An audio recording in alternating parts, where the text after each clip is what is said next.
El viento llega inicialmente, pero no es una ráfaga fría. Barre la estepa mongola a 60 kilómetros por hora, sin obstáculos de bosques o colinas, extrayendo calor de cada superficie que encuentra. Después de eso llega el frío intenso, registrando menos 40 grados Celsius en una noche de invierno típica, y bajando a menos 50 grados Celsius cuando el cielo está despejado y las estrellas brillan como hielo. En condiciones tan gélidas, la piel expuesta se congelará en menos de 5 minutos. Tu aliento se cristaliza antes de salir completamente de tu boca. El metal se fragmenta, pero el viento continúa su implacable asalto. Esta es la estepa euroasiática durante el invierno. Un inmenso dominio de pastizales que se extiende por miles de kilómetros, casi completamente desprovisto de árboles, sin madera para estructuras ni leña para calefacción, solo hierba, cielo y un frío mortal. Durante más de 1000 años, las familias mongolas perseveraron a través de estos inviernos. Criaron a sus hijos, manejaron su ganado y durmieron lo suficientemente abrigados como para quitarse sus prendas más pesadas dentro de sus hogares. Su morada era una construcción circular de fieltro y madera, capaz de ser cargada en 3 camellos y reensamblada en tan solo 2 horas. Para los observadores externos, se parecía a una tienda de campaña, rudimentaria, transitoria y vulnerable. No lo era. La yurta mongola funcionaba como un aparato generador de microclima. Su forma, materiales, fuente de calor y posicionamiento colaboran para vencer un frío que sería letal para un individuo desprevenido en cuestión de horas. Ingenieros contemporáneos investigan sus principios termodinámicos. Su diseño arquitectónico ha perdurado sin modificaciones durante siglos, ya que no se ha encontrado ninguna forma de mejorarlo. Este es el relato de cómo los pueblos nómadas convirtieron la física en viviendas protectoras y sobrevivieron al invierno en el umbral mismo de la resistencia fisiológica humana. El invierno de la estepa no da previo aviso. Su llegada ocurre en octubre. La estación fría se establece en noviembre y mantiene su dominio hasta abril. Una duración de 5, a veces 6 meses, comienza con la temperatura a menos 40 grados Celsius. La humedad de tu aliento se solidifica en el instante en que sale de tu boca. Minúsculas formaciones de hielo que los habitantes locales llaman el susurro de las estrellas. Te duelen los órganos pulmonares, se te llenan los ojos de lágrimas y estas se solidifican en tus pestañas. Sin embargo, una lectura de menos 40 grados Celsius solo indica la temperatura del aire.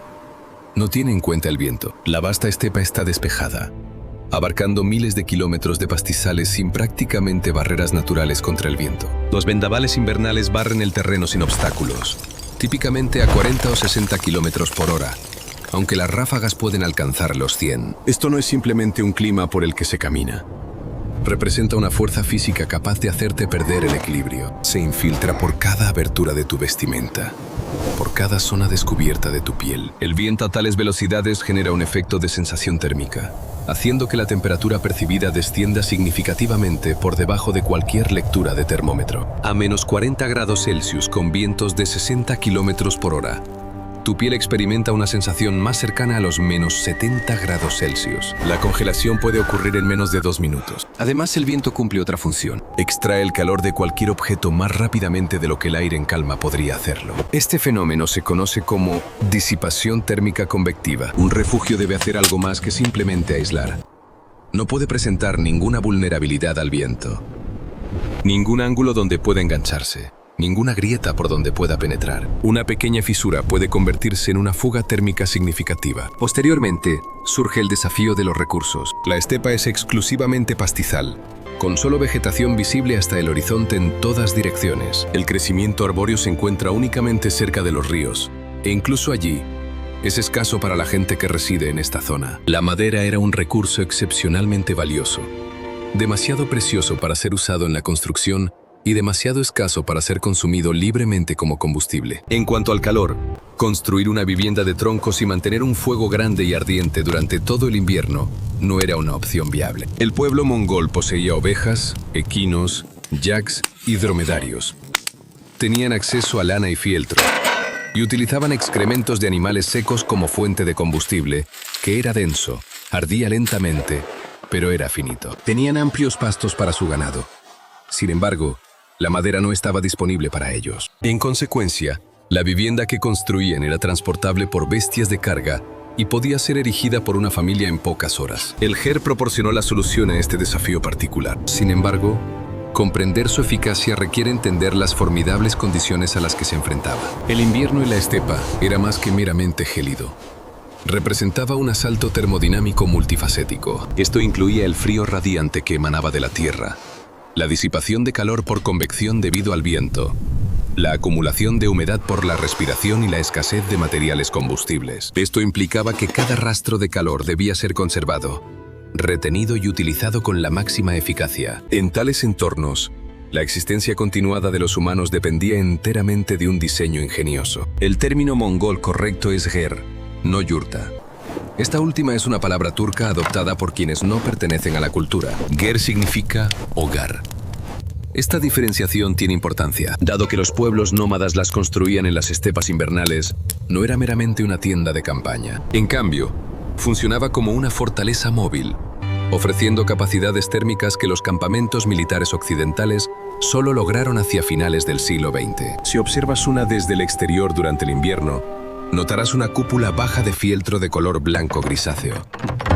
La brisa se desliza sin esfuerzo sobre su exterior redondeado, que parece bastante común. Al entrar, la temperatura del aire es aproximadamente 17 grados Celsius más cálida que el frío mortal. A una distancia de 2 metros, un modesto fuego brilla en el centro. El material de fieltro permanece sin congelar y no se acumula condensación de humedad en las superficies interiores. Los niños duermen cerca de la periferia, vestidos con ropas finas. Este resultado no fue casualidad.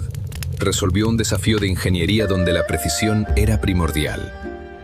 El problema presentaba una doble dificultad. El ger necesitaba funcionar como una vivienda fija, pero seguir siendo completamente transportable.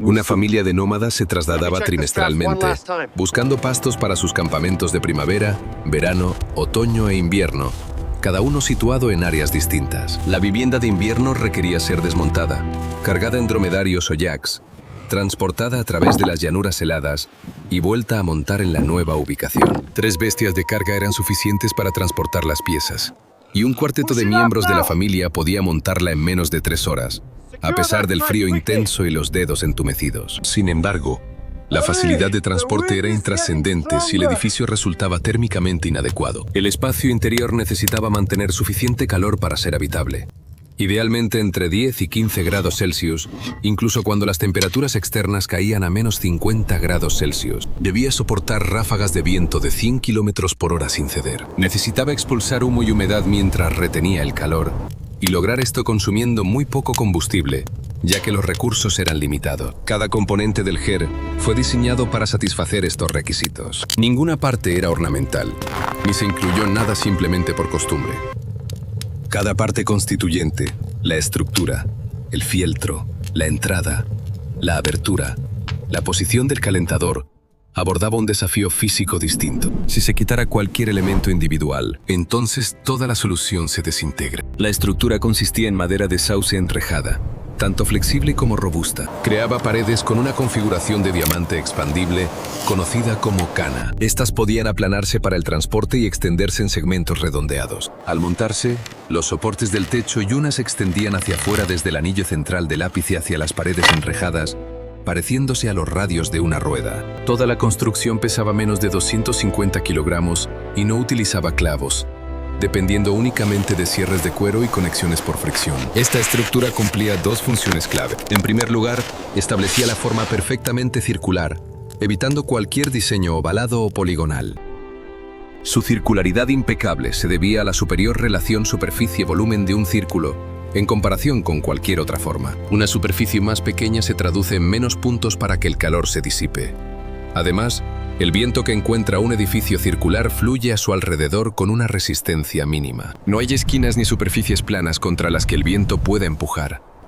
La presión se distribuye así uniformemente por la superficie de la cúpula. En consecuencia, no existen vulnerabilidades estructurales. En segundo lugar, la celosía permitía que el fieltro se estirara firmemente alrededor de la estructura, formando una capa exterior tensa y sin costuras. La tela sin asegurar ondea con la brisa, permitiendo que el aire frío penetre. El fieltro estirado bajo tensión se transforma en una barrera térmica hermética. La verdadera astucia del sistema residía en el propio material de fieltro. Esto implicaba lana de oveja, procesada mediante el afieltrado, un método en el que las fibras de lana se humedecen, calientan y comprimen hasta que se entrelazan formando una estera densa. El resultado es un material repleto de millones de bolsas de aire microscópicas. El aire atrapado proporciona un excelente aislamiento porque el aire en sí es un mal conductor del calor, y su contención evita la transferencia de calor por convección. Una sola capa de fieltro ofrecía solo un aislamiento térmico moderado. Sin embargo, la construcción del GR no dependía de una sola capa. Durante el verano, las familias solían utilizar 2 o 3 capas. Para el otoño, este número aumentaba a 5. Y durante el invierno más crudo,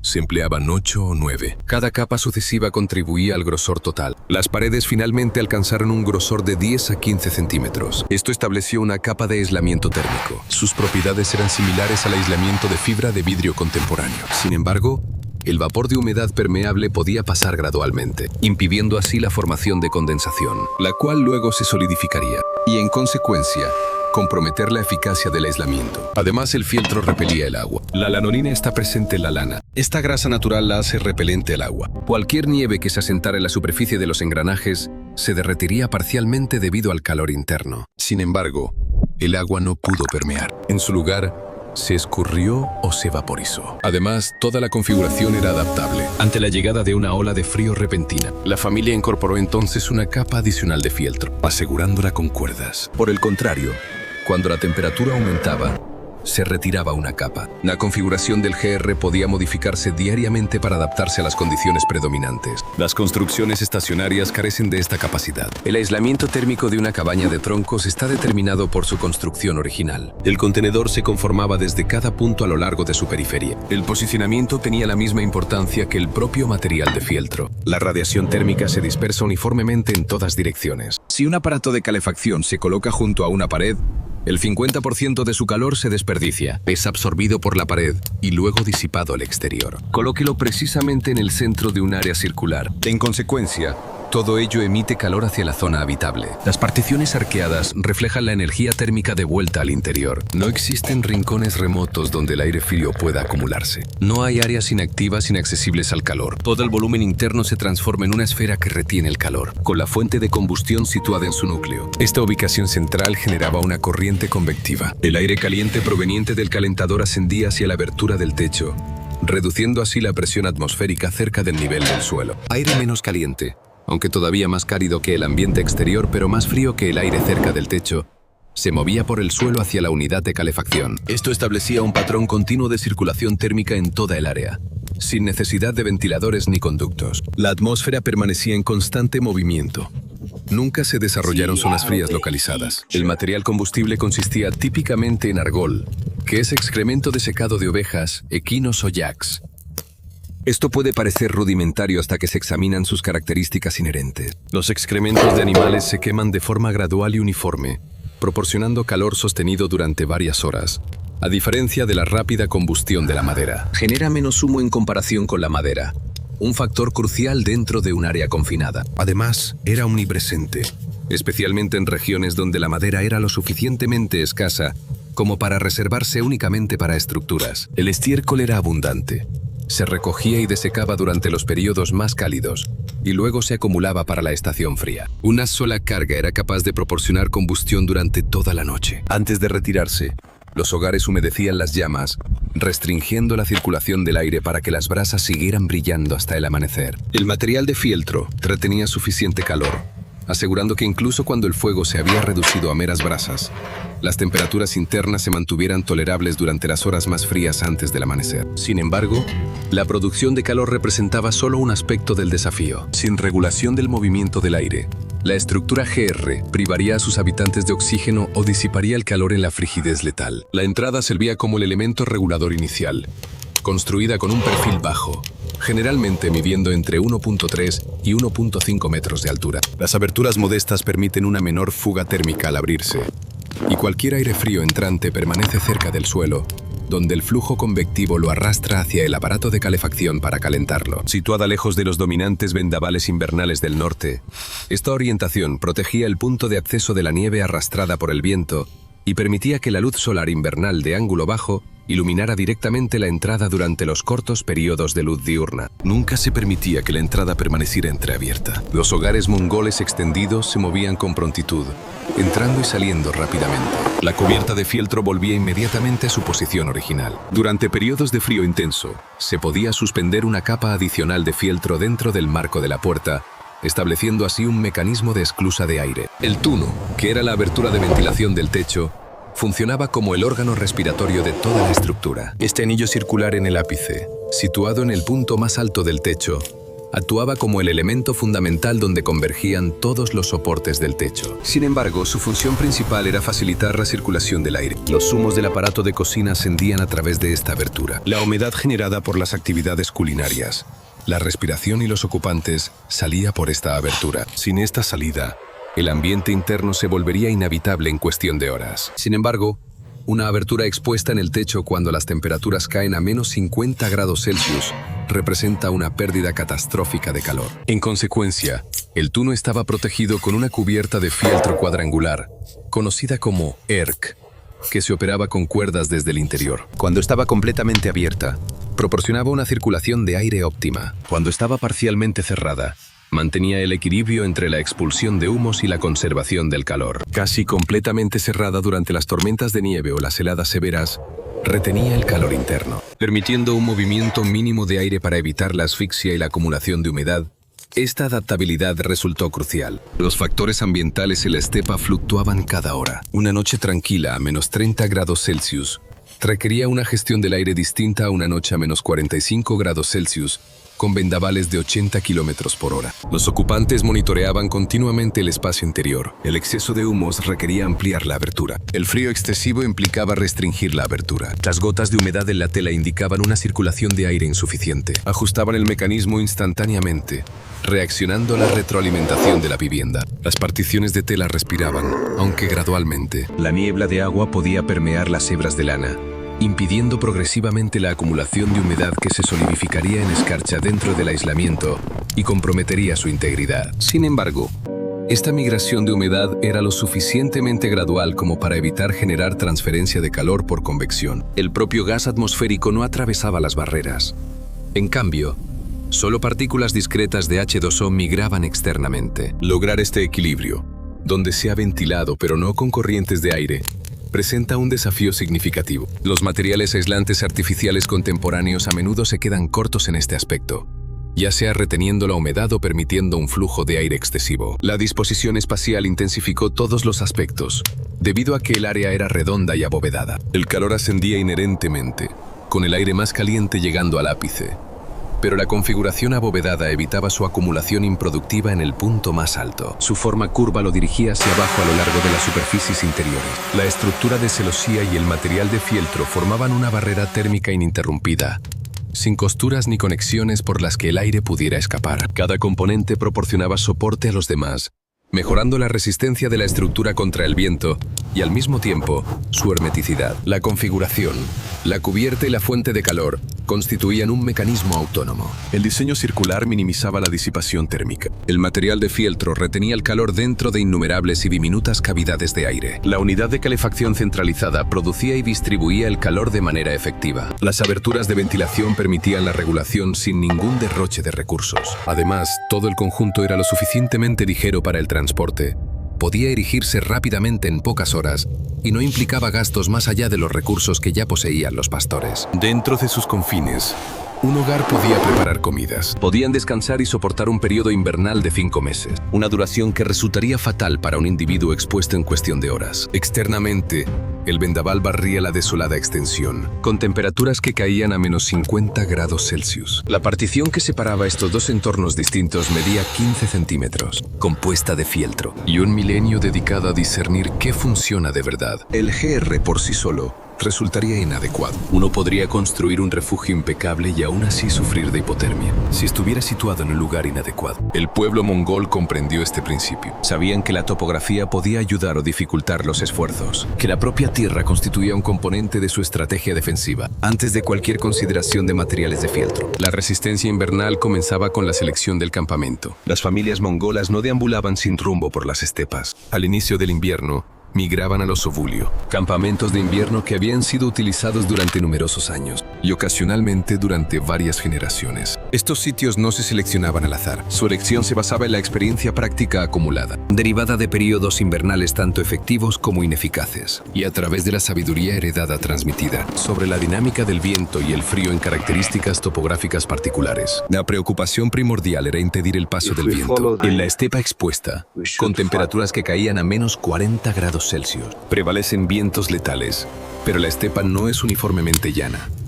Se encuentran depresiones suaves, pendientes y estructuras geológicas, junto con crestas elevadas. Estas características generan áreas de viento reducido, zonas donde el flujo de aire se desacelera, provocando una reducción considerable de la disipación térmica convectiva, que normalmente extrae calor del cuerpo, para disminuir considerablemente. Durante el invierno, se establecían campamentos dentro de estas zonas protegidas. Uno colocaba su equipo en la ladera de sotavento de una elevación, dentro de una pequeña concavidad, o protegido por rocas que obstruían las ráfagas del norte. La topografía soportaba el impacto principal antes de que el viento llegara a tu ubicación. Cualquier viento que penetraba se atenuaba, quizás registrando 30 km por hora en lugar de 80. Tal disparidad era fundamental para asegurar la supervivencia. Además, la propia Tierra retenía energía térmica. Las laderas orientadas al sur recibían una mayor incidencia de radiación solar directa en invierno, particularmente aquellas con superficies rocosas. Esta superficie absorbía energía solar durante las breves horas de luz y la emitía gradualmente durante el periodo nocturno. Un GER tradicional posicionado en tal inclinación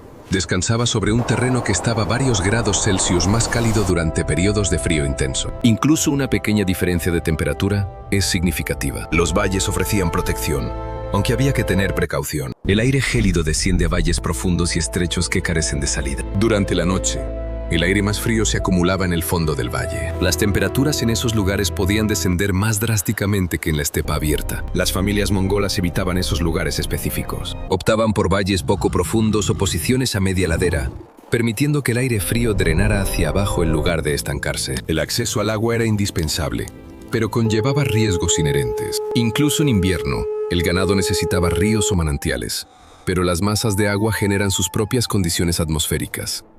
Aire húmedo, niebla y ocasionalmente niebla helada en frío extremo que lo cubre todo y dificulta la respiración. Los campamentos se situaban cerca del agua, pero no directamente al lado. Lo suficientemente cerca para el acceso, pero lo suficientemente lejos para evitar la humedad. Las nevadas ofrecían información valiosa. Su acumulación o erosión revelaba patrones de viento imperceptibles durante los meses de verano. Las zonas descubiertas indicaban un impacto intenso del viento en esas áreas específicas. Los grandes ventisqueros indicaban zonas resguardadas o lugares donde el viento depositaba material arrastrado de otros sitios. Los lugares óptimos para acampar presentaban una capa de nieve moderada, suficiente para aislar el suelo bajo la yurta, pero no tan excesiva como para implicar vientos fuertes. La vida vegetal servía como un indicador adicional.